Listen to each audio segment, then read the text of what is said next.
The Haunted Mask, Chapter 9. Ooh! Carla Beth shrieked and jerked her back her hand, and the mask grinned at her. Its orange eyes glowed brightly. The lips appeared to curl back over the fangs.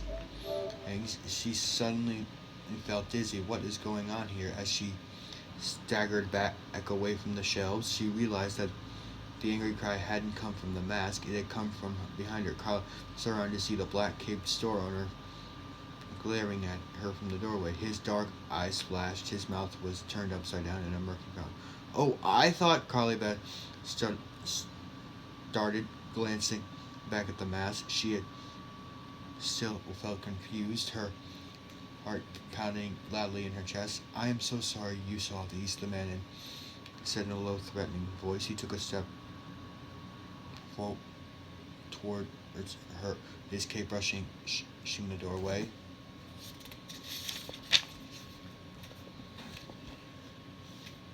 What is he going to do? Carly Beth wondered. It uttered from a horrifying gasp. Why is he coming at me like that? What is he going to do to me? I am so sorry, he repeated, his small dark eyes brushing into hers, burning in hers. He took another step closer. Carly Beth backed away from him. Then she uttered a startled cry as she backed into the display shelves. The hideous mask as jiggled and corked as if it were alive. What do you mean? She managed to choke out. I was just. I am so sorry you saw. It's because they're not for sale, the man said softly. He stepped up the path past her and straightened out one of the masks on the stand. Carly Beth breathed a loud sigh of relief.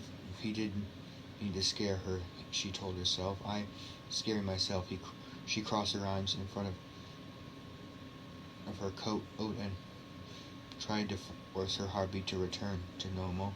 She stepped up to the side as the store owner continued to arrange the mask and carefully brushing their hair with one hand, tenderly just dusting off the bulged blood-covered foreheads. Not for sale. Why not? Carla Beth determined. Her voice came out tiny and shrill.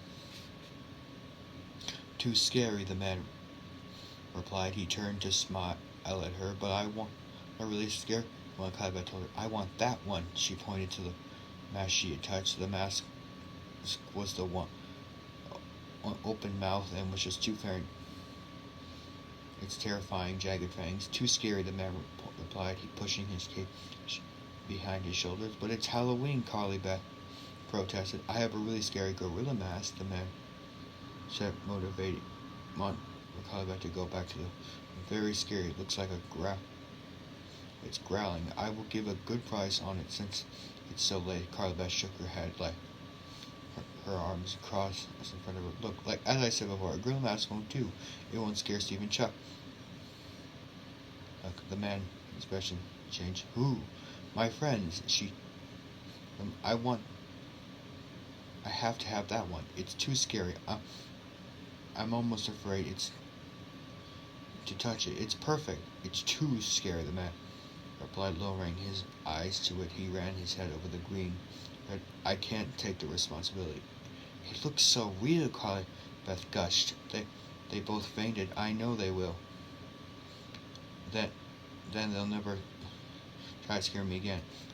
Okay, young Lee. The store owner started again, glancing at his watch. I really must insist that you make up your mind. I am a patient man, and please, they Carly Beth, please sell it to me. Here, look. She again pulled out the money. And young lady, $30. Carly Beth said, shoving the wad of bills into the man's hand. I'll give you the $30 worth. That's enough, isn't it? That it's not a matter of money. These masks are not for sale. He started towards the doorway, then led. So please, I need it. I really need it, Carly Beth.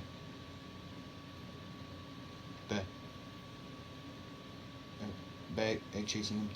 These masks are too real, he insisted, gesturing into the shelves. I warn you, please, you will be sorry. No, she shut his eyes. No, I won't, I know. Why I won't, Carly Beth exclaimed gleefully, seeing he was about to give in, he opened his eyes, shook his head. She could see that he was debating with himself. With a sigh, he tucked the money into his coat pocket. Then he took the mask from the shelf, starting the pointed ears, and gave it to her. "Thanks," she cried. Uh, I, I'd stay the mask from his hand, snatching the mask. It's perfect, it's perfect. She held the mask by the flat nose. It felt soft, up and small. "Thanks again," she cried, hurrying the mask to the front. The mask gently. "Can I get you a bag for it?" the man called after her. But Collie Beth was already out of the store. She crossed the street and started to move towards home. The sky was backing up. The stars poked through then. The street still gestured away from the wind nose and train. "This is going to be the best trick-or-treat night ever," Collie Beth thought happily, "because this is and I get my revenge." She couldn't wait to spring out at Steve and Chuck. She wondered what their costumes would be.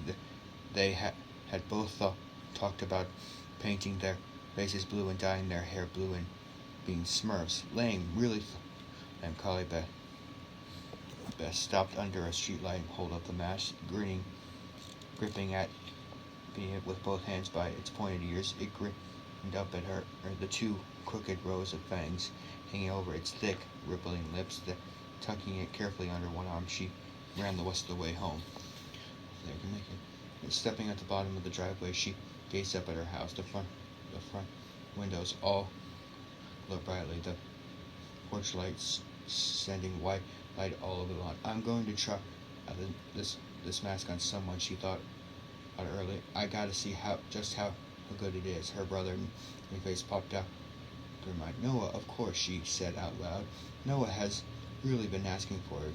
Grinning gleefully, Collie Beth hurried up the driveway, eager to make Noah her first victim. The end.